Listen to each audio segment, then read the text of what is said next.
सभी भगवत भक्तों का अभिनंदन है। महारानी मंदोदरी कैसे यह स्पष्ट रावण से कह देती हैं कि सीता तुम्हारे कुल का नाश करने के लिए ही लंका में आई है। अरे रावण, बी अलर्ट। आइए उस अद्भुत कथामृत का रसपान करते हैं। कथा का संकेत बाबा गोस्वामी तुलसीदास जी महाराज मंदोदरी जी के ही शब्दों में देते हैं। मंदोदरी जी रावण से कहती हैं, समुझत जासु दुत कय करनी, श्रवहि गर्भ रजनी चर घरनी, ता सुनारी निज सचिव बुलाई, पठवहु कंत जो चहु भलाई, तव कोल कमल विपिन दुखदाई, सीता सीत निशा सम आई, तव कोल कमल विपिन दुखदाई, सीता सीत निशा सम आई। बड़ी अद्भुत बात, बड़ी अद्भुत कथा, बड़ी ही ज्ञानवर्धक और पौराणिक कथा है यह। आइए हम उस कथामृत का रसपान मिलकर करते हैं। आप ध्यान दें, एक बार एक पद्माक्ष नाम के राजा थे।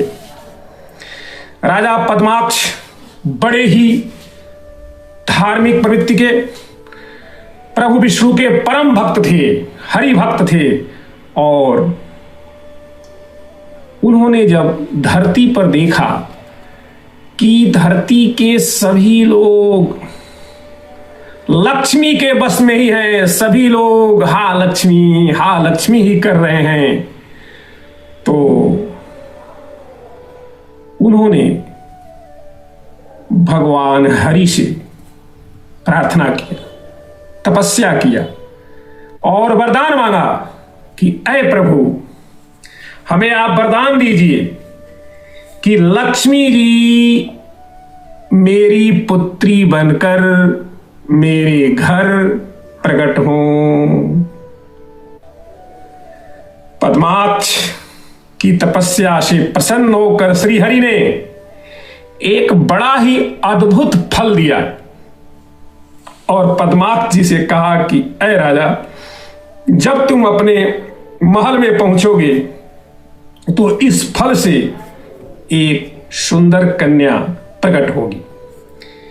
राजा पद्माक्ष आनंद विभोर होकर के फल लेकर महल में आए। जैसे ही महल में फल रखा गया, फल से एक अनन्य सुंदरी प्रकट हुई और वह फल पुनः अपने रूप में हो गया।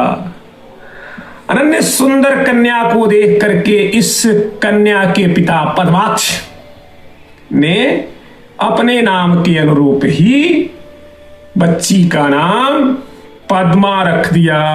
और पद्मा कमल के पुष्प के समान अनवरत दिन रात सौंदर्य को प्राप्त होती जा रही थी। उसके सौंदर्य की चर्चा संपूर्ण त्रिलोक में हो गई। सारे त्रिलोक के राक्षस, देवता, कुपात्र, सुपात्र सभी पद्मा को पाने के लिए राजा पद्माक्ष के राज्य पर हमला कर दिए।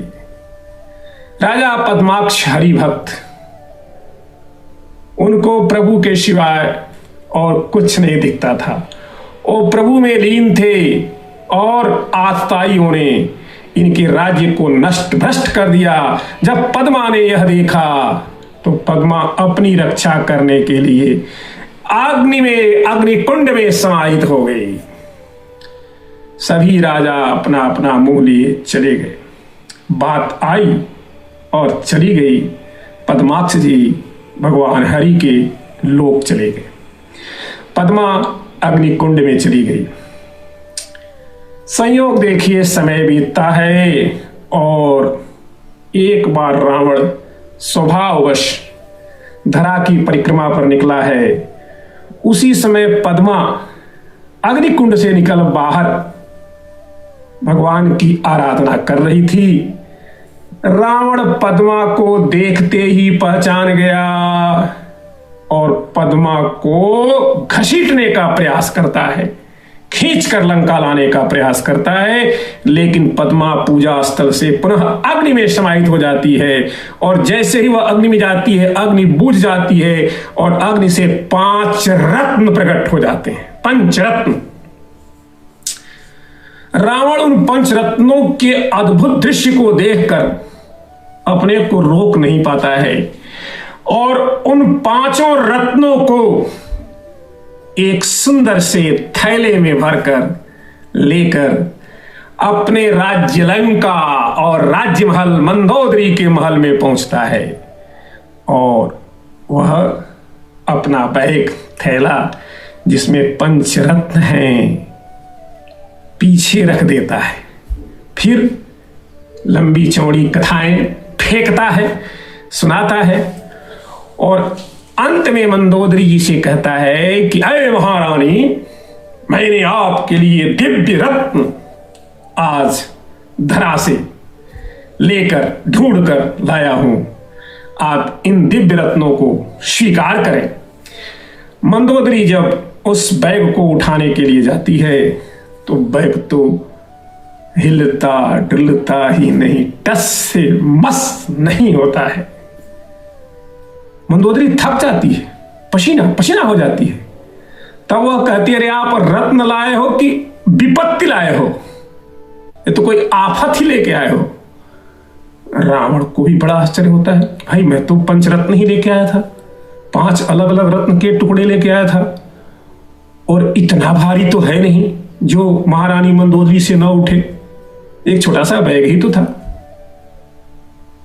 खुद उठाने के लिए जाता है और जब बैग को उठाता है तो बैग रावण की औकात से भी बाहर नहीं हिल डुल रहा है। अद्भुत घटना घटती है, बैग का मुंह खोला जाता है, उसमें से एक अतीव सुंदर कन्या, सुंदरी पुत्री कहें हम रावण की, मंदोदरी और रावण की पुत्री हो गई ना, रावण के घर में ही प्रकट हुई। तो रावण की मंदोदरी की पुत्री स्वरूपा वहां पर पद्मा उस बैग से प्रकट हो जाती है। यह दृश्य देखकर उपस्थित सभी रानियां, पटरानियां, महारानियां, दिव्य रानियां, नौकर चाकर दंग रह जाते हैं। रावण तो दंग है ही है। मंत्रियों को बुलाया जाता है और निर्णय किया जाता है कि क्या किया जाए इस कन्या का। उस दिव्य कन्या को देखकर सभी के सभी मंत्री संतरी सचिव कुछ समझ ही नहीं पा रहा है। अंत में सबने मिलकर यह निर्णय किया कि इस दिव्य कन्या को ऐसी जगह जमीन में गाड़ दिया जाए, एक घट में रखकर, ताकि किसी को मालूम न चले और वह जहां गाड़ा जाए वहां का राजा कम से कम दिव्य होना चाहिए, परम भागवत होना चाहिए, प्रभु का भक्त होना चाहिए। ऐसी जब सर्च की गई, खोज की गई, तो पाया गया कि राजा जनक से उत्तम उस समय कोई भी राजा नहीं दिखा रावण को और उसने अपने दूतों द्वारा वह घड़ा रावण के दरबार से, रावण के महल से उठाकर राजा जनक के यहाँ खेतों में गड़वा दिया गया। वही घड़ा जब राजा जनक की कथा आप जानते हैं, हल से टकराती हैं तो सीता जी वही कन्या प्रकट होती हैं। थोड़ी सी घुमाओ देखिए, बीच में यहां एक बात रह गई। मंदोदरी को किसी प्रकार से यह प्रकट हो गया कि यही कन्या रावण का नाश करेगी, लेकिन पहचानेगी कैसे? उसकी एक बड़ी सुंदर सी बात है। यह कथा मैंने अपने मंदोदरी खंड महाकाव्य में बड़े ही सुंदर ढंग से लिखा है और वीडियो बनाकर भी हमने गाया है। बड़ी सुंदर कथा है कि मंदोदरी जैसे उस कन्या को देखेगी पुनः वैसे ही पहचान जाएगी कि यह मेरी ही कन्या है। और उस कन्या से बड़ा मोह भी है मंदोदरी को। सीता जी के पास जब रावण ले जाता है और सीता जी से कहता है एक बार बिलो कुमम ओरा तब अनुचरिय करऊं पन मोरा मंदोदरी आदि सब रानी। कहा है ना कि मंदोदरी आदि को सभी पटरानियों को रानियों को तुम्हारी नौकरानी बना दूंगा। उसी समय रावण के साथ जब मंदोदरी सीता जी को देखती है तो वह तुरंत पहचान जाती है कि यह तो वही पद्मा है, सीता नाम से यहाँ आ गई है। और जब वह घड़ा उठाकर ले जाया जा रहा था तो रावण के महल में ही आकाशवाणी हुई थी कि यह कन्या पुनः तुम्हारे राज्य में तुम्हारा नाश करने के लिए प्रकट होगी, आएगी। वही पद्मा सीता बनकर आज रावण की अशोक वाटिका में मंदोदरी द्वारा देखी गई। और जब वहां से मंदोदरी लौट कर आती है, हनुमान जी लंका का नाश कर देते हैं। रावण को समझाते हुए मंदोदरी कहती है कि समुझत जासु दूत कै करनी श्रवहि गर्भ रजनी चर घरेनी तासु नारी निज सचिव बुलाई पठवहु कंत जो चहु भलाई तव कुल कमल विपिन दुखदाई सीता सीत निशा सम आई। आज वही पद्मा सीता बनकर तुम्हारे पूरे खानदान का नाश करने के लिए पुनः लंका में आ चुकी है। इसलिए रावण अलर्ट हो जाओ। बड़े ही सुंदर ढंग से मंदोदरी ने इस बात को रावण को बार बार समझाने का प्रयास किया है और बार बार सीता को बचाने का प्रयास किया है, रावण को भी बचाने का प्रयास किया है। आगे बाबा ने बड़ा स्पष्ट किया है कि रामवान आहिगन सरिसो निकर निशाचर भीख जब लगी ग्रसतन तब लगी जतन करहु तज टेक। जब लगी ग्रसतन तब लगी जतन करहु तज टेक।